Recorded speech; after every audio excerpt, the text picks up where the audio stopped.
Today's episode of Wine and Dime is sponsored by Rooted Planning Group, a fee-only financial planning firm that believes life is about events, supported by your dollars and cents. And we want to help you achieve your goals. Hop on over to www.rootedpg.com to learn more about the services.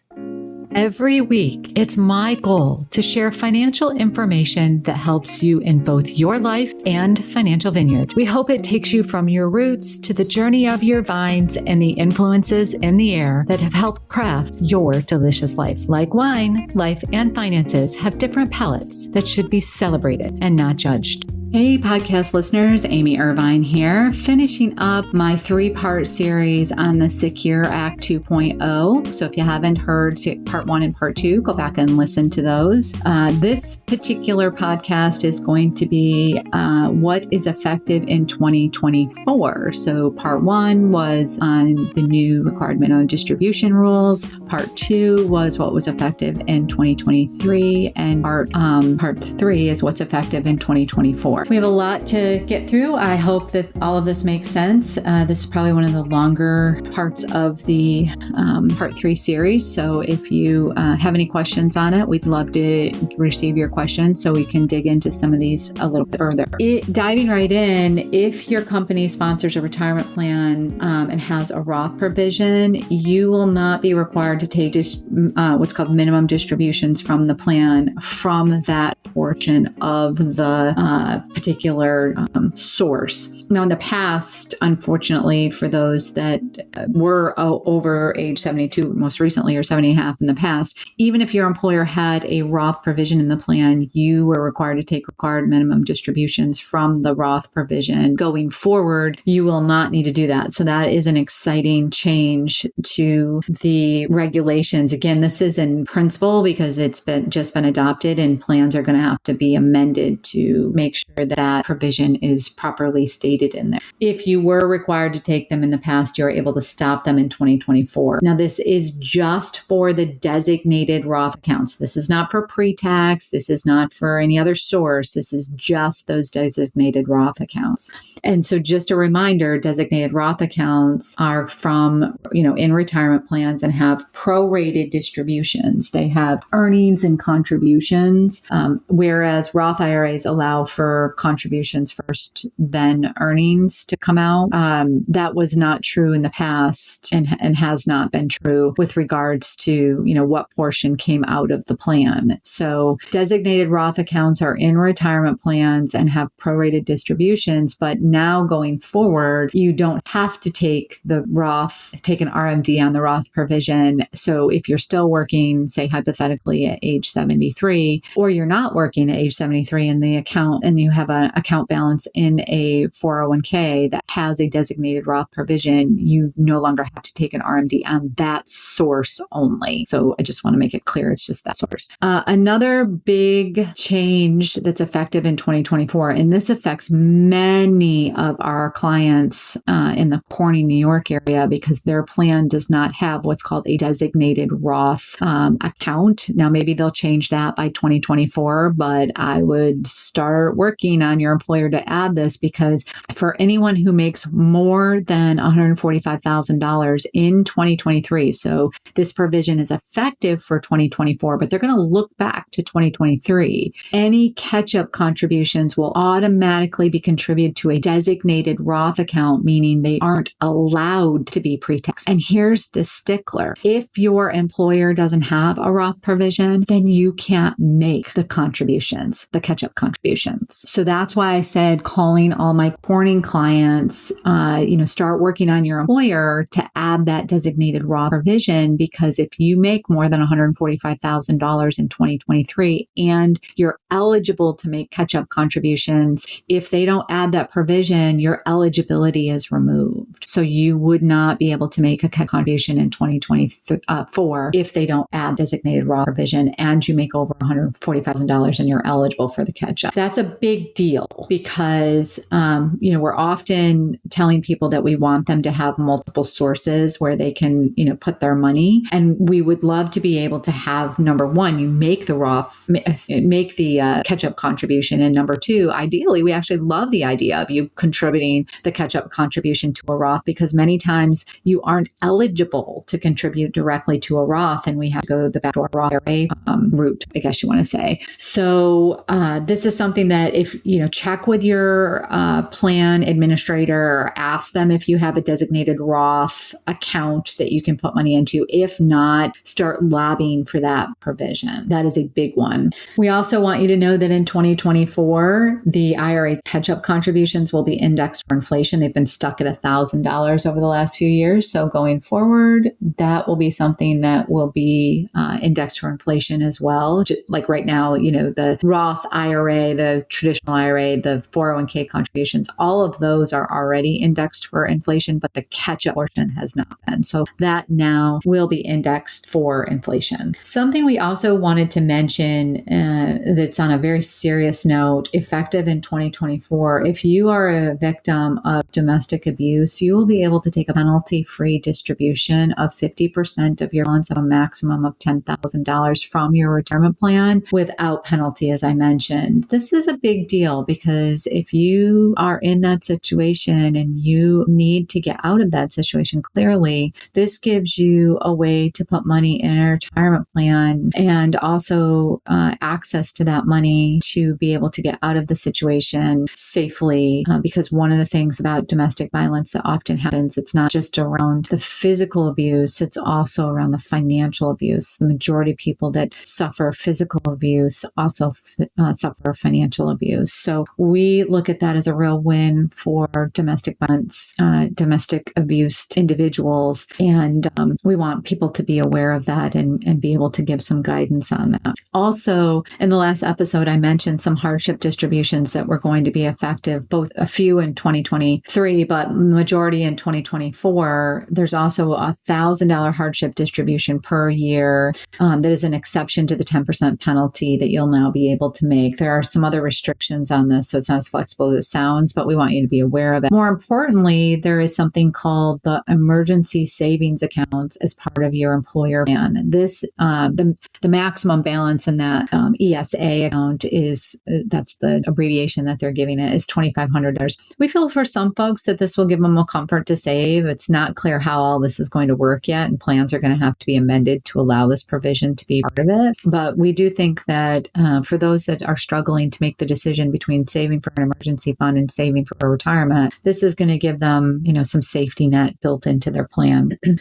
Also, I mentioned in part 2 of this series that there were some changes to the 72T rules. There's also, I mentioned the whole 5 years or 59 and a half is one way to avoid a penalty if you're younger than 59 and a half. So 72T rules are amended to allow you to have an IRA that would establish a 72T distribution on one of the IRAs and then not on another one. So the one that you do have a 72T distribution, you'd need to, keep taking the distributions for 5 years or until age 59 and a half, whichever is longer. Now, I mentioned that, and there's some other provisions in the regulations that become effective in 2024. We are definitely waiting on some further interpretation from the IRS on this one. So we aren't sure exactly how all this is going to work. We think we know, and I mentioned that in the last episode.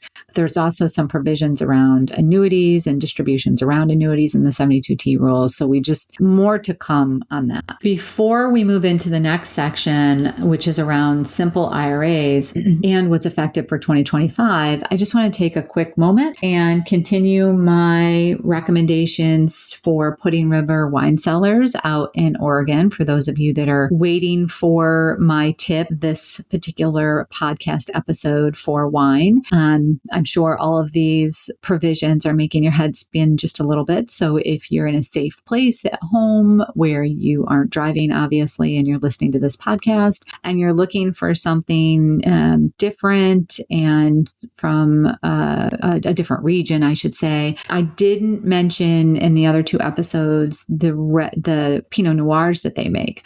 I focused on the Syrah and the Malbec and some of their whites. They also do a great job on the Pinot Noir. Now, the Willamette Valley region is known for their Pinot Noir. Oregon is known for the Pinot Noir. So I wanted to focus on a few other wines first, but don't overlook what the region is known for as well. And, consider looking at what they have for Pinot Noir also. Or better yet, as I always say, life is about events supported by your dollars and cents. Book a trip out to Oregon and explore the region for yourself and let me know what you think about Pudding River wine cellars and what you liked if you do happen to explore. So back to our show, I was talking about calling all employers that offer a simple IRA with less than 25 employees. In 2024, you will be able to make additional contributions up to 10% of employee compensation, but there's a maximum of $5,000. The contribution limits are also going to increase in 2024. We're pretty excited about that. We know that it allows more small employers to offer retirement plans, contribute more, and not have the complexity and the cost associated with a 401k. More to come along that. We've got a full year to figure out how all that's going to work. So, definitely more to come along those lines. But this is one of those provisions that I personally am very excited about. If you have less than 25 employees, this will really be beneficial to many of our small employers that want to offer a plan, want to offer a little bit more than just the match that they're providing, but don't want the complexity of a full onset 401k. Another provision that we want to make sure that you're aware of in 2024 is that if you have a student loan, your employer may elect to contribute a matching contribution equal to your student loan payment. That's pretty exciting. If you are somebody who has a student loan, you're trying to get that student loan pay off, and you have to make decisions between paying off your student loan and saving in a retirement plan, the decision isn't as significant. I mean, it's still significant, but what this plan provision allows is that your employer can actually match your contribution equal to your student loan payment. So at least something's going in a retirement plan, especially, if your employer, let's say they match 100% on the first 3%, but you don't feel you can contribute 3% because you got to pay your student loans. Well, now, you're still not putting into the 401k plan yourself, but the employer is at least matching the student loan payment that you're making. So that's a really big provision, and will be interesting to see how many employers adopt this provision and how popular it actually is. So then moving into some things that we know are effective in 2025 and even 2026. I'll of course start with 2025. This is an interesting one. If you are between the ages of 60 and 63 in 2025, you will be able to make an even bigger catch-up contribution than the normal catch-up contribution. We find it interesting that the age range is 60 to 63. So you basically have, 60, 61, 62, 63. Well, actually, between those ages, that you would be able to do an additional catch-up contribution. Now, those have to go towards the designated Roth accounts. So that's an important provision to remember. But those few ages between 60 and 63, you'll be able to make an even bigger catch-up contribution. So don't turn 64. It's you can't make those additional contributions at that stage. Just joking on that. Of course, I want you to turn 64 during that period of time. I want you to have a very long life. A qualified long-term care distribution exception is also going to be effective in December 29th of 2025. That I have no idea why they picked that particular date. What that means is that if you have a qualified long-term care plan, you will be able to take the lesser of $2,500 or 10% of your vested balance towards the insurance cost. This one is going to be so interesting because in 2025, December 29th of 2025, how are we ever going to be able to make the distributions in 2025 to be able to pay for the provision, the insurance? There's no way custodians are going to be able to do that in a 3-day window or a 2-day window. It's just not going to be possible. But it was interesting that was the effective date that they actually picked was December 29th of 2025. Starting in 2026, one of the provisions that we honed in on was what's called an ABLE account eligibility. In 2026, if you qualify for an ABLE account, your eligibility will be that if you became disabled prior to age 46, then you will be able to fund the ABLE account. In the past, if you became disabled at age 26. So they're almost doubling the age, at least adding 20 years on to it. So that is another one that we're going to keep an eye on to see if it's advantageous for our clients to make contributions to the ABLE account and to establish those accounts for some of our clients. Now, for those of you that don't know what an ABLE account is, an ABLE account was established for somebody who is experiencing or is in a disability type situation. So the benefit, it's tax advantage. The account has the ability to, it's basically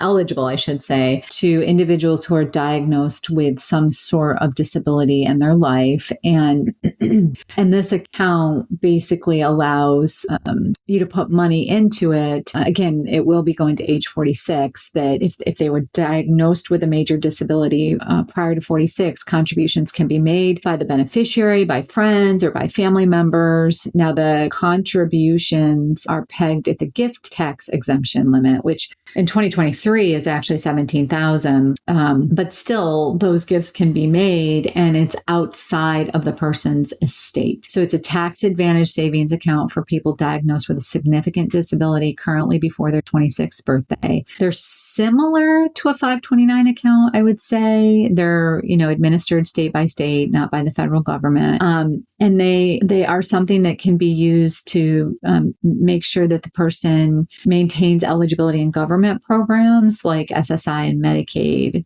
But the money would be there to help them in other respects, because usually when you qualify for those kinds of things, you can't have assets, you can't have too much income in order to qualify. So it wouldn't count, for the most part, it wouldn't count towards those qualifications. Like I said, they're similar to 529 plans. They're meant to grow and be invested for the long term, and they're meant to help with what's called qualified disability expenses, which include training, support, education, housing, transportation, could be assistive technology, could be personal support services, certainly for health services, legal fees, potentially, those kinds of things, even funeral and burial and basic living expenses. So those are considered qualified disability expenses, so above and beyond what you would receive under those benefits.